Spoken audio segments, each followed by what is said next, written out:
শাকিব খানের upcoming cinema তুফানে 1 লাখেরও কাছাকাছি ব্যাকগ্রাউন্ড আর্টিস্ট থাকবে। পরিচালক রাফি জানান 1 লাখও ছাড়িয়ে যেতে পারে। এর থেকে অনুমান করা যায় সিনেমাটি কতটা বিগ স্কেলে এবং বিগ অ্যারেঞ্জমেন্টে নির্মিত হতে যাচ্ছে।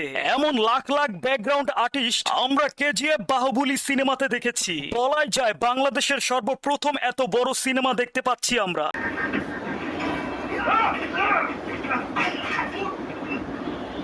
এর বাপ আমি দুবাই গেছিল, এর সঙ্গে দেখা করতে এসেছি।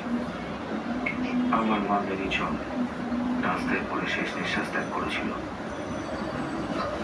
আমি খুব ভালো করেই জানি যে তুই সব জানিস। তুই বল, না বললে তোর রাতটা এখান থেকে সরাসরি দুবাই চলে যাবে।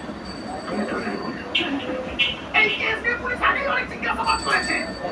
তোমরা আমাকে ধরেছ, তোমরা সবাই পাগল ভেবেছ আমাকে নাকি?